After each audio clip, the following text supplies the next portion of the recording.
Video ಸಾಹಿತ್ಯ ಸತ್ಸಂಗ 10-12 ನಿಮಿಷಗಳ ಕಾಲ. ಇವತ್ತು ನನ್ನ ಒಂದು ಪುಸ್ತಕ, ಅದು ವರಕವಿ ಬೇಂದ್ರೆಯವರನ್ನು ಕುರಿತು ಬರೆದಂಥ ಪುಸ್ತಕ ಗಂಡ ಭೇರುಂಡ ಅಂಥೇಳಿ. ಇದರಲ್ಲಿ ಏನಿವೆ ಅಂತಂದರೆ, ವರಕವಿ ಬೇಂದ್ರೆಯವರು ಕಾಳಿದಾಸ ಮಹಾಕವಿಯ ಸಂಸ್ಕೃತದ ಮೇಘದೂತವನ್ನು ಕನ್ನಡದಲ್ಲಿ ಭಾಗವಗ್ರಹಣ ಮಾಡಿದ ಒಂದು ಅಧ್ಯಯನ. ಆಮೇಲೆ ಶ್ರೀ ವಿದ್ವಾಂಸರು ಗಲಗಲಿ ಪಂಡರೀನಾಥಾಚಾರ್ಯ ಗಲಗಲಿಯವರು ಕವೀಂದ್ರ ರವೀಂದ್ರ ಅಂಥೇಳಿ ವರಕವಿ ಬೇಂದ್ರೆಯವರ ಹೆಸರಿನಲ್ಲಿ 18 ಸಂಸ್ಕೃತ ಶ್ಲೋಕಗಳನ್ನು ರಚಿಸ್ಯಾರ. ಈ 18 ಸಂಸ್ಕೃತ ಸ್ತೋತ್ರಗಳನ್ನ ವಾಚನ ಮತ್ತು ಅರ್ಥ ವಿನ್ಯಾಸವನ್ನು ನಾನು ನಿವೇದಿಸ ಬಯಸ್ತೇನೆ. ಗಂಡ ಭೇರುಂಡ ಅಂತ ಯಾಕೆ ಹೆಸರಿಟ್ಟೆ ಅಂದರೆ, ಇದೇ 2 ವಿಷಯ ಬಂದವು ಅಲ್ಲಿಗೆ. ಒಂದು, ವರಕವಿ ಬೇಂದ್ರೆಯವರ ಮೇಘದೂತ ಆ ಕವನದ ಭಾವಗ್ರಹಣದ ಪದ್ಯ.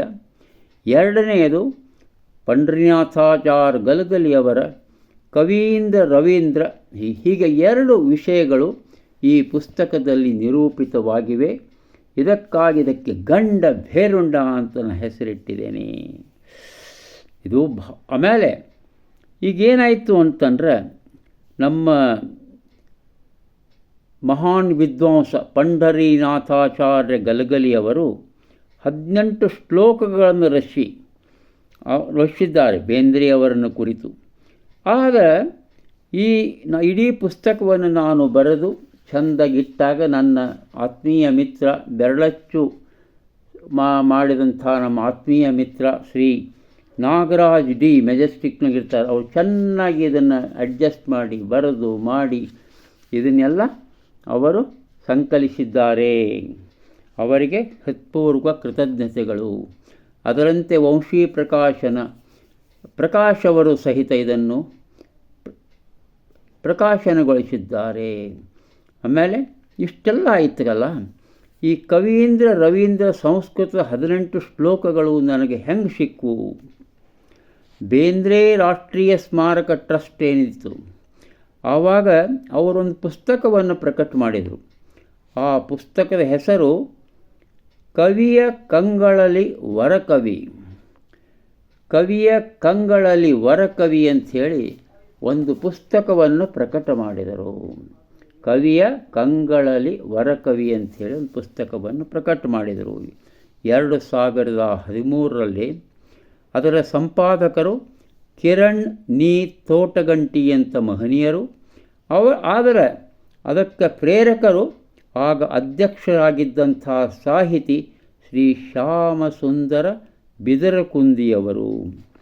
ಇದರಲ್ಲಿ 86 ಕವನಗಳಿದ್ದವು. 85ನೇ ಕವನವೇ ಶ್ರೀ ಪಂಡರೀನಾಥಾಚಾರ್ಯ ಗಲಗಲಿಯವರ ಕವೀಂದ್ರ ರವೀಂದ್ರ 18 ಸಂಸ್ಕೃತ ಶ್ಲೋಕಗಳು. ನನಗೆ ಬಹಳ ಸಂತೋಷ ಆಗ್ತಿದೆ ನೋಡಿ. ಆ ಪುಸ್ತಕ ನೋಡಿ ಅದರ ಆ ಸಂಸ್ಕೃತ ಶ್ಲೋಕಗಳನ್ನು ನಾನು ಓದ್ತಾ ಇದ್ದೆ. ನನಗೆ ಯಾಕೋ ಸ್ವಲ್ಪ ಅಲ್ಲೇ ಇಲ್ಲೇ ನನಗೆ ಸ್ವಲ್ಪ ಅಲ್ಲೇ ಮುದ್ರಣ ದೋಷವೋ ಏನೋ ಸ್ವಲ್ಪ ಸರಿಯಾಗಲಿಲ್ಲ ಅನ್ನಿಸ್ತು. ಆವಾಗ ನಾನು ಏನು ಮಾಡಿದೆ ಅಂತಂದರೆ, ನಮ್ಮ ಬೆಂಗಳೂರಲ್ಲೇ ನನಗೆ ಅತ್ಯಂತ ಆತ್ಮೀಯರಾದಂಥ ಶ್ರೀ ಜನಾರ್ದನ ಹೆಗಡೆ ಸಂಸ್ಕೃತ ಭಾರತಿ ಅಕ್ಷರಂ ಅವರನ್ನು ಸಂಪರ್ಕಿಸಿದೆ. ಸಂಸ್ಕೃತ ಭಾರತಿ ಅಕ್ಷರಮದ ಶ್ರೀ ಜನಾರ್ದನ ಹೆಗಡೆ ಅವರನ್ನು ಸಂಪರ್ಕಿಸಿ ಬಹುವಾಗಿ ವಿನಂತಿಸಿ ಅವರು ಹೇಳಿದೆ, ನಾನು ಹಿಂಗೆ ಅದು ಸಿಕ್ಕಿದೆ ನಮಗೆ. ಬಹುಶಃ ಭಾಳ ಜನರಿಗೆ ಗೊತ್ತಿಲ್ಲ, ಆ 18 ಶ್ಲೋಕಗಳು ಗೊತ್ತಿಲ್ಲ, ಗಲಗಲಿ ಆಚಾರ್ಯರು ಬರೆದಂಥವು. ತಮಗೆ ಕೊಟ್ಟು ಕಳಿಸ್ತೇನೆ, ದಯವಿಟ್ಟು ಅದನ್ನು ಶುದ್ಧೀಕರಿಸಿರಿ. ಆಮೇಲೆ ಅದರ ಅನ್ವಯ ಮತ್ತು ಅರ್ಥವನ್ನು ಬರೆದು ಕಳಿಸಬೇಕು ದಯವಿಟ್ಟು ಅಂತ ರಿಕ್ವೆಸ್ಟ್ ಮಾಡಿದೆ. ಮುಂದೆ ಕೆಲವು ತಿಂಗಳಲ್ಲಿ ಅವರು ಅದನ್ನು ಸಿದ್ಧ ಮಾಡಿ ಕೊಟ್ಟು ಕಳಿಸಿದರು. ಇದು ಯಾವಾಗಾಗಿದ್ದು ಗೊತ್ತಾ? ಆವಾಗ ಸುಮಾರು 2000 ಇಂದ ಅದು ನಾನು ಪ್ರಕಟ ನನ್ನ ಪುಸ್ತಕ ಪ್ರಕಟ ಆಗಿದ್ದು 2023 ಅಂದರೆ ಸುಮಾರು 2021-22ರಿಂದ ಈ ಕೆಲಸ ನಡೆದೇ ಬಿಟ್ಟಿತ್ತು. ಅದ್ಭುತವಾದಂಥ ಕಾರ್ಯವನ್ನು ಮಾಡಿದ್ದಕ್ಕೆ ನನಗೆ ಸಂತೋಷ ಅನ್ನಿಸ್ತದೆ. ಶ್ರೀ ಜನಾರ್ದನ್ ಹೆಗಡೆ ಅವರಿಗೆ ನಾನು ಹೃತ್ಪೂರ್ವಕ ಧನ್ಯವಾದಗಳನ್ನು ಹೇಳ್ತೇನೆ, ಕೃತಜ್ಞತೆಯನ್ನು ಅರ್ಪಿಸ್ತೇನೆ. ಯಾಕಂದರೆ ಅದು ಒಂದು ನಮೂನೆ ಶುದ್ಧೀಕರಣವಾಗಿ ಬಂತು. ಆ 18 ಶ್ಲೋಕಗಳು, ಸಂಸ್ಕೃತ ಶ್ಲೋಕಗಳು ಶುದ್ಧೀಕರಣವಾಗಿ ಬಂದು ರವೀಂದ್ರರು ನಾನು ಅವುಗಳನ್ನು ವಾಚನ, ಆ ಅರ್ಥವಿನ್ಯಾಸಗಳನ್ನು ಪ್ರತಿಯೊಂದು ಶ್ಲೋಕದ್ದನ್ನು ಓದ ಬಯಸ್ತೇನೆ. ಈಗ ನನಗೆ ಈ ನೆಕ್ಸ್ಟ್ ಪ್ರಶ್ನೆ ಏನು ಬಂತು ಅಂತಂದರೆ, ಶ್ರೀ ವಿದ್ವಾಂಸ ಶ್ರೀ ಪಂಡರೀನಾಥಾಚಾರ್ಯ ಗಲಗಲಿಯವರ ಒಂದು ಸಂಕ್ಷಿಪ್ತ ಪರಿಚಯವನ್ನು ಮಾಡಿಕೊಡ್ಬೇಕಂತೇನೆ. ಸುಮಾರು 92-93 ವರ್ಷ ಬದುಕಿದಂತಹ ಮಹಾನ್ ಧೀಮಂತ ಕನ್ನಡ ಸಂಸ್ಕೃತ ವಿದ್ವಾಂಸರು. ಅವರು ತಮ್ಮ ಜೀವನದ ಕೊನೆಯಲ್ಲಿ ಹುಬ್ಬಳ್ಳಿಯಲ್ಲಿ ವಾಸವಾಗಿದ್ದರು. ಅವರು 1944ರಿಂದ 1960 ಸಂಸ್ಕೃತ ಪ್ರಾಧ್ಯಾಪಕರಾಗಿದ್ದರು ಸಕ್ರಿಯ ಹೈಸ್ಕೂಲ್ ಬಾಗಲಕೋಟಿನಲ್ಲಿ.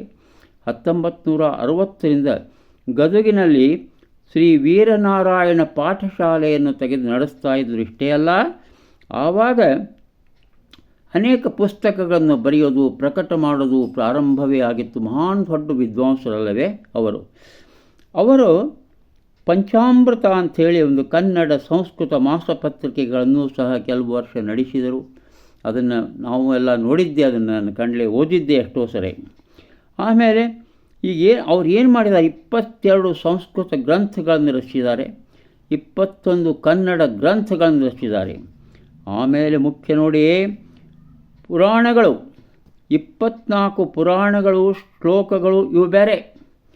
ಅದರಲ್ಲಿ 18 ಪುರಾಣಗಳನ್ನು ಸಹ, ಅವು ಶ್ರೇಷ್ಠವಾದ 18 ಪುರಾಣಗಳನ್ನು ಸಹ ಅವರು ಅನುವಾದ ಮಾಡಿದರು. ಬಹಳ ದೊಡ್ಡ ಕೆಲಸ ಅಂತಾರೆ ಅದಕ್ಕೆ. 18 ಆ ಪುರಾಣಗಳದ ಕೆಲಸನೂ ಬಹಳ ದೊಡ್ಡದು. ಈ ರೀತಿ ಆಮೇಲೆ ಇದನ್ನೆಲ್ಲ ಗಮನಿಸಿ ಅನೇಕಾನೇಕ ರಾಷ್ಟ್ರಪತಿಗಳ ಸನ್ಮಾನ, ಡಾಲ್ಮಿಯಾ ಸಂಸ್ಥೆಯವರ ಸನ್ಮಾನ, ಎಲ್ಲ ಮಠಗಳು, ಶೃಂಗೇರಿ ಮಠ, ಆದಮಾರು ಮಠ, ಉಡುಪಿಯ ಮಠ, ರಾಘವೇಂದ್ರ ಸ್ವಾಮಿ ಮಠ, ಪ್ರತಿಯೊಬ್ಬರು ಎಲ್ಲರ ಸುಮಾರು 18 ಪ್ರಶಸ್ತಿಗಳು ಅವರಿಗೆ ಲಭಿಸಿವೆ. ಗದಗಿನಿಂದ ಹುಬ್ಬಳ್ಳಿಗೆ ಬರ್ತಾರೆ. ಹುಬ್ಬಳ್ಳಿಯಲ್ಲಿ ವಿಶ್ವೇಶ್ವರ ನಗರದ ಹತ್ತಿರ ಕೆಳಗಡೆ ಶಾಂತಿ ಕಾಲೋನಿ ಉತ್ತರ. ಇದು ನಮ್ಮೊಬ್ಬ ಮಹಾದಾನಿ ದಿವೇಕರ್ ಅವರ ಒಂದು ಕೊಡುಗೆ. ಅವರು ಅಲ್ಲೇ ಲೇಔಟ್ ಮಾಡಿಸಿ ಶ್ರೇಷ್ಠರಿಗೆ ಮಾತ್ರ ಅವರು ಲೇಔಟ್ನಲ್ಲೇ ಮನೆ ಕಟ್ಟಲಿಕ್ಕೆ ತಾಣವನ್ನು ಕೊಟ್ಟಿದ್ದರು, ಅತ್ಯಂತ ಯೋಗ್ಯ ಬೆಲೆಗೆ. ಪಂಡರೀನಾಥಾಚಾರ್ಯ ಗಲಗಲಿಯವರು ಅಲ್ಲಿ ಮನೆ ಕಟ್ಟಿಸ್ಕೊಂಡು ಬಂದು ಇದ್ದರು 1970ರ ಸಮಯಕ್ಕೆ. ಆಮೇಲೆ ಇಲ್ಲೇನದಂತ ಆ ಮನೆ ಪಕ್ಕದಲ್ಲೇ ಈಗ ಒಂದು ಶ್ರೀ ವರಸದ್ದಿ ವಿನಾಯಕ ದೇವಸ್ಥಾನ ಆಗಿದೆ. ಆಮೇಲೆ ಶ್ರೀ ದಿವೇಕರ ಭವನ ಅಂಥೇಳಿ ಒಂದು ಮೀಡಿಯಮ್ ಸೈಜ್ ಭವನ ಈಗ ಇದೆ. ಈ ಸಾಹಿತ್ಯ ಆಸಕ್ತನಾದಂಥ ನಾನು ಆ ವರಸಿದ್ಧಿ ವಿನಾಯಕದಲ್ಲೇ ದೇವಸ್ಥಾನದಲ್ಲಿ 1998ರಿಂದ ಬಹುಶಃ 2012-13 ತನಕ ಬೆಂಗಳೂರಿಗೆ ಬರುವ ತನಕ ನಾನು ಏನು ಮಾಡಿದೆ ಅಂದರೆ ಒಂದು DVG ಅಧ್ಯಯನ ಕೇಂದ್ರ ಅಂಥೇಳಿ DVG ಅಧ್ಯಯನ ಕೇಂದ್ರ ಎಂಬುದನ್ನು ಪ್ರಾರಂಭ ಮಾಡಿದೆ. ನಾಡೋಜ ಪಾಟೀಲ ಪುಟ್ಟಪ್ಪನವರು ಅದನ್ನು ಉದ್ಘಾಟನೆ ಮಾಡಿದ್ದರು.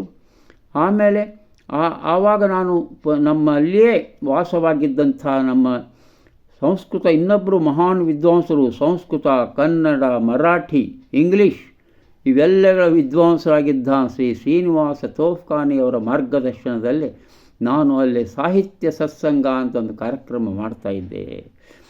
ಪ್ರತಿ ಶನಿವಾರ ಸಂಜೆ ಮಾಡ್ತಾಯಿದ್ವಿ. ಭಾಳ ಸಂತೋಷ ಅನ್ನಿಸ್ತಿತ್ತು ನಮಗೆ. ಆಮೇಲೆ ಆವಾಗ ಅಲ್ಲಿ ಏನು ಮಾಡಿದೆ ಅಂತಂದ್ರೆ ಕರ್ನಾಟ ಭಾರತ ಕಥಾಮಂಜರಿಯ ಗಮಕ ವಾಚನ ಏರ್ಪಡಿಸಿದ್ದೆ. ಮುಂದಿನದು ನಾಳೆ.